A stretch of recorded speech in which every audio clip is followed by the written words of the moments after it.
Welcome, fellow people that still watch this channel for whatever reason, or you got recommended. So today itself, it's an unbelievable day. I slept around 10 AM ish, I think, because I'm a lazy person, right? It's a Sunday morning. You think I won't sleep? And then I woke up 1 PM later, and then they announced maintenance thing that they announced like a few days ago, but it also includes changes to cards. So honestly speaking, I really got spoiled what are the nerfs and stuff. I already know what cards are getting nerfed and hit, but no, we can go through it again and then like see what is it about. I think they did the right nerfs, but I didn't read the effects properly. I didn't know what changes, to be honest. So let's just go through that. So the first one that got changed is Mr. Leon and Baleon. They basically increased the cost to 7. They didn't change anything about Mr. Leon and Baleon based on this picture. So no effect changes, no stats changes. Yeah, this is a good nerf. However, there is a concern where even if it's 1 turn late, you can still play it out on turn 7 and still cause haywalk. The good thing is that, honestly speaking, you can't combo much anymore because last time, right, the most dangerous play would be turn 6, Mr. Baleon plus Erica. That's actually very disgusting because you can set up the instant kill effect with Baleon where your opponent can't actually play a follower in the optimal way, and then they have to deal with Baleon. So at least they get rid of that interaction. And like honestly speaking, this should kill off the Bay Loop deck. It still exists, don't get me wrong. Like the Bay Loop deck still exists, but it's not as prominent and consistent as it is even now. Like if we talk about now, right, the Baleon Loop deck isn't consistent right now. So nerfing the cost definitely like gonna kill the deck even more. So I'm quite happy with this nerf. Like I think this is the happiest, the most satisfying nerf I see. However, let's go to the Rune nerf. The Rune nerf is this is I mean, honestly speaking, if there's a word for overkill, this would describe what is overkill. I do agree this thing needs to be nerfed. I'm not saying this thing shouldn't be nerfed, but I think they went too far with this. So what happened was that they changed the cost to 2. Okay, understandable. I do agree that it should be 2. They made it 8. Okay, to be honest, even though 7 is really easy, I think if you nerf the cost, you shouldn't touch the condition to get the element creation. And then they nerf element creation to 6. So they nerf all the costs. But wait, they didn't. Wait. They didn't change the effect of element creation. Wait, they didn't change. Wait. They didn't change the effect, is it? I don't know. Okay, initial thoughts, I think it is kind of dangerous because yes, they did it justice. Like nerf the quadra cost, great. Nerf the element cost, great. Nerf the condition to get it, great. Not nerfing the effect. I think there's an argument where you can play element creation and chrono witch at the same turn and still like be broken. Deal 10 heal 10 is not a funny effect. The good thing is that because it's 6 cost, you can't play the 5+5 anymore because a lot of people are trying to reach the end game where they'll stall in the mirror, in Spell's mirror, and then they'll play element creation plus element creation and then just OTK you. At least that won't happen anymore. However, this nerf to the deck, honestly speaking, I felt that even though you don't touch the deal 10 heal 10 effect, the cost alone should be enough to slow the deck, but the effect still exists. This thing, like how Baleon is, Baleon still exists, the effect still exists. They are not nerfing their effect, they are just making them harder to play. I don't know if I like that direction though. Like these 2 nerfs, I am doubting that it will actually kill off the deck 100%. Not too sure. Like I guess the Rune one is definitely like really damaging, but the fact that they didn't touch the heal and damage is kind of concerning. Alright, the one that in my opinion the most hurtful nerf, the nerf that literally killed off the deck. What it basically says is that instead of like dealing damage equal to the attack when it dies, it deals damage equal to the original attack. I think there's a screenshot of it. Yeah, so what I want to show you guys is this. Evolve Link stuff is you have the attack buff. How much damage will be dealt when it's destroyed? Only 3 damage will be dealt. Original attack refers to its base before evolving. So this means anything that Darkness Desire gives, even if you evolve it, it doesn't deal the evolve damage. In my opinion, this is a very hard nerf, and for some people, it kills the card, alright? So, let me give you a very, very simple representation of how every Last Words player felt right now. Wait, the stream died? What the fuck? Wait. Last Words players are so angry to the point where the entire Last Words community decided to just hack into my internet and just don't let me record the video. So this means that Darkness Desire will not have any more OTK potential with Soul Link. Link Stuff in particular. Link Stuff, basically what people do is that they buff Link Stuff to 7 and then they Darkness Desire it twice and then kill Darkness Desire Link Stuff and then it deals like 14 or bazillion damage. So you can't do that wombo combo anymore. So this means that you can't give a bike to a follower and kill it and it deals a lot of damage. It doesn't work anymore.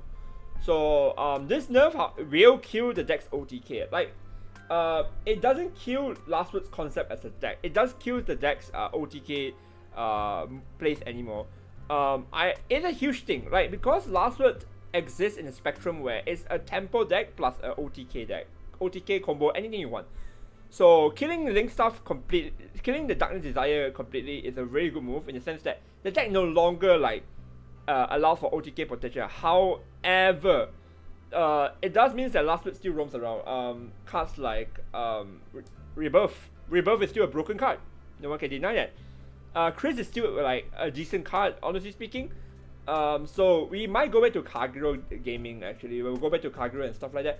The biggest question is, do we still use Darkness Desire? I think we do, because like it's still one PP, 2 Last Words, right? You basically use this card like Retracing of the past, where you just give 2 non-Last Word card Last Words. It's the same concept. You just give like Chris or at this point Psychopalm. I believe we run more Psychopalm again now.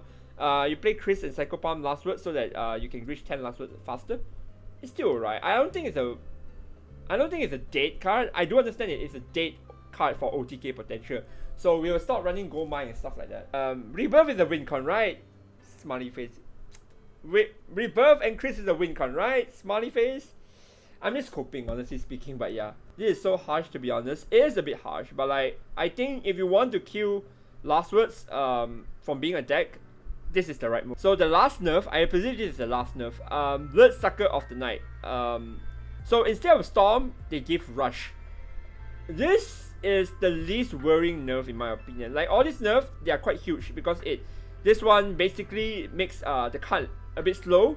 And 1 turn slow in Shadowverse is actually a huge deal.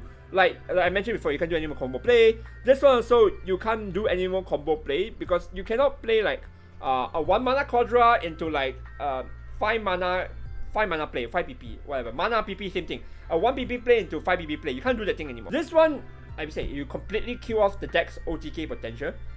This one, you literally only hurt the deck in the aggro aspect. So, Bloodsucker basically means that if you're a slow deck, and your opponent went first as Blood, they can no longer play Bloodsucker on 3 and just go face for 2, and you have to deal with 3 bodies. However, you still need to deal with 3 1/1s. Sure, I guess, like, they didn't nerf anything besides the Storm, which is great. I think it's like the most okay nerf. Like, they nerf it so that you can't high-roll aggro anymore. Great! However, they didn't nerf anything else. This means that Blood is still playable, and I think Wrath will be more control-based. Because the whole aggro purpose, right, in the rotation aspect at least, is that Bloodsucker allows you to like aggro out really fast and quickly. It helps you to get Wrath 7, but like, the issue is that now you can't really like go Unga Bunga face easily. This also solves, from what I heard, what the unlimited aspect of the game. Like honestly speaking, who plays unlimited? Like who plays unlimited? Who really plays unlimited? Let's be completely frank here. Who plays unlimited? Only Mascosis plays unlimited. Overall, how I feel about nerf is that some are done correctly, which is the 2 of them, Darkness Desire and Bloodsucker. It does kill off the issues I have with the decks. Like last one, I do have a lot of issues with series being able to OTK you. Like if someone just have 2 series, right, it's just game over. Like 2 Darkness Desire into Link Stuff is just game over. Like, no matter what deck you play, it's just game over. It is a bit harsh. I think they could have toned down a bit maybe not let Darkness Desire stack into one Darkness Desire. Basically, you don't, you're not allowed to play 2 Darkness Desire into one target. I think that's alright for me. Like, that was my biggest issue. This one also, going first, Bloodsucker is a huge problem. Like, going first in general, I think this is just a very powerful Storm card. Making it rush is a good step. Like, basically, you can't Unga Bunga your way anymore. But it doesn't kill the deck completely. So, things that kill the deck completely, Bay Loop is slow, and now the problem is that although the effect still exists, it's still deal 5, it's still recover 3 play point, but it's a bit more slow. In the realm of Shadowverse, right, nerfing a card 1 turn slow has a lot of effect. It also has the effect where you can't combo play anymore. So that means you can't play turn 6 Baleon into another 3 mana play. Usually when you play Baleon on turn 7, it's a 4 mana combo play. Now it's a 3 mana combo play. It's less flexible. You can't play 2+2, you can only play 3 mana play. So 1+2 or just a 3 mana play. It's a really good nerf, I would say, Baleon. And then Creation nerf, I say already, you can't play 1+5 anymore. You can't play Quadra for 1 PP into a 5 mana creation. You can't do that thing anymore. You can only do you can't even do it because, wait, you can't even do 2 mana into, I'm drunk. You can't even do 2 mana Quadra into turn 5 creation, because creation is nerfed to 6. Holy shit, this nerf is more pain. Okay, so wait. So basically this nerf is hard telling people, you are not allowed to play Quadra and creation in 1 turn unless it's 8 play points. You don't want to nerf the effect. I don't get it. Like, they could just nerf the effect and Spellboost is still playable, but instead they just went for the hard round and just nerf the cost of the card. Like, making it 2 play point and 6 play point completely just denies any sort of like top deck Isabella feels and just play out on turn 7, which is, I think, is great in my, I guess. It kills the deck Tyro. This kills any chance of Manaria playing it as well, I think. For buffs, we have like 4 buffs, I believe. We have Freak, Primordial Colossus, Roven, and Lunalu. So for Freak, they basically just changes to a 6 mana cost. Being at 6 PP, so what this means is that you can play it out early, I guess. It's huge because this means more hero potential. What this buff basically symbolizes is hopium for every amulet based player. Like, every amulet bot based player would see Freak and be like, thank you, Saigens. You basically gave them a Christmas early present. Like, I don't know. This buff seems unnecessary. Like, Amulet Haven is fine in my opinion. Like, you just play the Jetland base, I think you're still fine. But like, my problem with buffing Freak in particular is because it correlates to a certain card which I wish they just remove. Selena on 4 is not fine if you're high roll. Just saying, like, if your opponent pull it off and then they play Freak on 6, I don't think that's fine. I think that's messed up. I don't think that should be a thing that I want to see in WGB. Can you imagine people playing balanced, basic, tempo-ish gaming, and then they just Selena on 4 and then Freak on 6? Wow, what a great game. This is a very big buff. Really huge buff. It means that you can high roll another Curse of God on 6 as well. Is it God of Curse or Curse of God? Same thing. Primal Colossus. So what they did is Saigen decided, oh no, we forget to print a bounce for Forest. Forest is dead. No worry, fam, we got you. So what Saigen did is they released the 3rd legendary for Forest. I can't believe they forgot to release a 3rd legendary for Forest, and they release it right now. You know, this is our mini expansion, pre-mini. This is our pre-mini expansion. Primal Colossus, Accelerate 1. Return a follower or amulet to your hand. Deal 3 damage to a random enemy follower. So, without any context, bounce is always good. Let's just put it out of the way. Bounce is always good. Forest is not the same ever since they lost Deepwood, and now, hello, welcome. Deepwood, but a card that doesn't draw a card. Deepwood that doesn't draw. I mean, honestly speaking, this is just like a foregone conclusion. This card is just really good.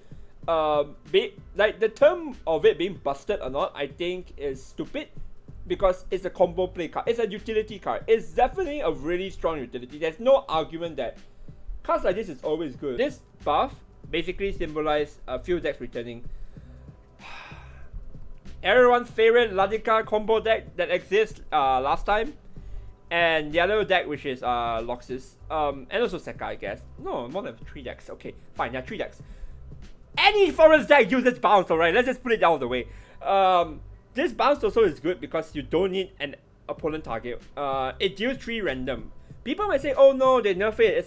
It's a weaker airbound barrage because it's random. Not really though. You basically can bounce without target. This means that you do not need your opponent to like play.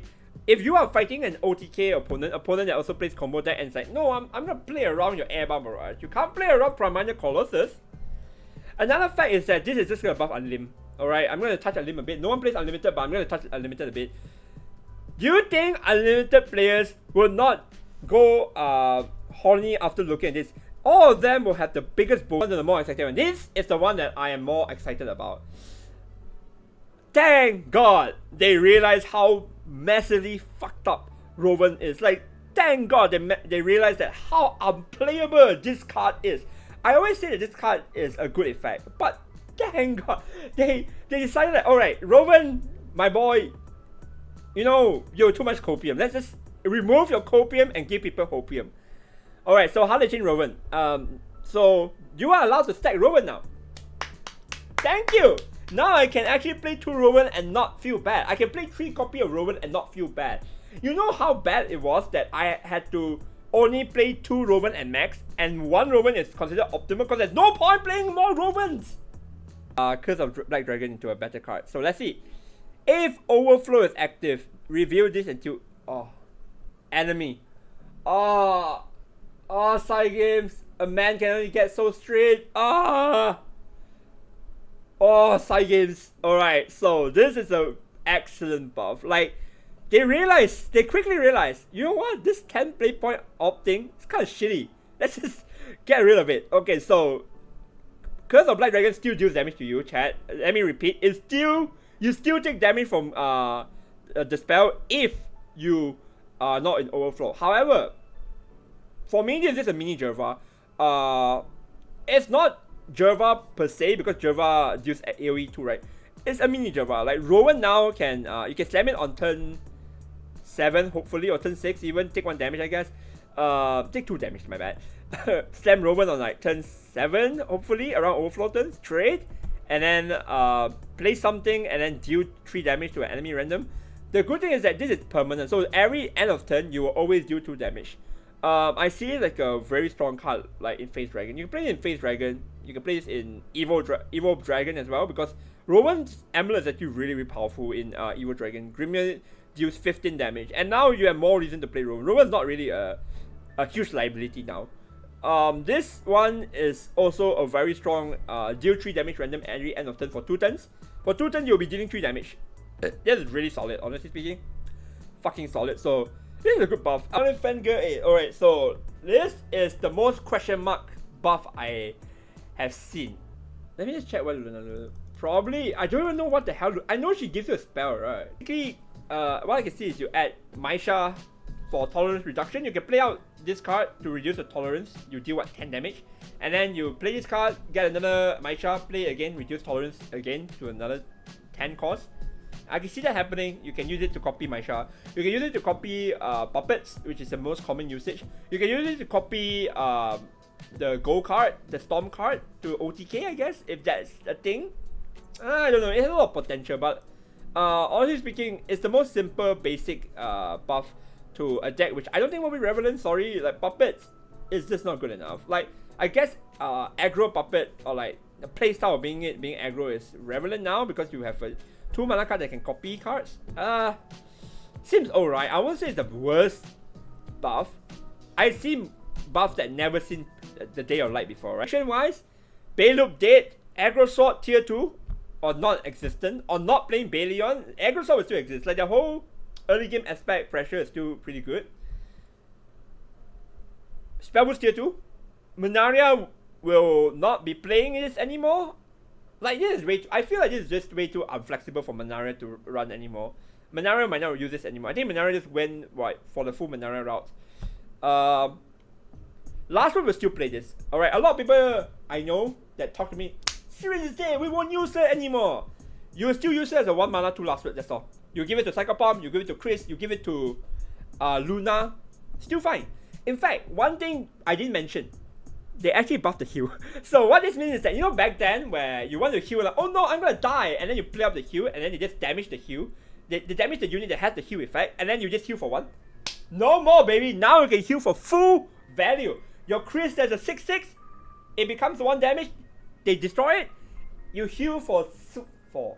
Yeah, you heal for 4, baby. Storms buff, chat. It's actual buff. I'm just scoping last list. I think last list is just gonna be tier 2. I think it's still okay deck. Satch. I can't believe I went from hating Shadow to loving Shadow. Anyway, rough tier 1. I think this, not because of how they nerf it, but because how they basically nerf everything else. Rough should be tier 1. Whether we still play the whole aggro build where you play Razor Claw, blah blah blah, I don't think that would. I don't think that will happen anymore. I think we will just go back to like the slow rough blood, and rough should be tier 1. I think. Well, wait for my apology video when this is wrong. So about buffs. So what buffs to make the deck relevant? Forest tier 1. I think some form of forest, be it Ladika, be it Loxis, be it Sekka, should be tier 1. I mean, there were no other decks that's stopping it right now, right? I don't know, I feel like this Colossus buff is just really, really good. Wait for my second apology video when this is wrong. Freak, I think tier 2 at the release. I can't see this buff like making the deck instantly tier 1. I can see it making it really, really strong Hyro, and people just play it because it's just Hyro garbage. Tier 2. Amulet tier 2. Alright, boys. I'm gonna make a Hopium statement. Phase Dragon, day 1, tier 1. Let's go. Alright. I know I say a lot of Hopium shit. I'm gonna get cancelled for this. Not cancelled. I'm gonna get flamed for this. Phase Dragon tier 1. Rowan, my boy, is just Jerva. This is just a Jerva, but a bit different. The fact that we have Ignis Dragon, Ram Tree, it's just the whole boys back together again. No, Phase Dragon and the boys. We did it, chat. We can play Phase Dragon again. Right? Right? Right? Right? I'm just leaving so much Hopium. Alright, and then the last prediction, Lunalu does jack shit. I'm sorry. If I'm wrong about Lunalu, well, fuck then. I shouldn't be playing this game in the sense of trying to be professional. Anyway, that's all for the video. Like it, subscribe, I guess. If you don't like it, fuck off. As usual, thank you to everyone that continue watching the video, although I don't post shit anymore, but yeah. Thank you, Cygames, for giving me content to post, I guess. See you guys next time, maybe in 2 years' time when I beat the game again. Bye bye.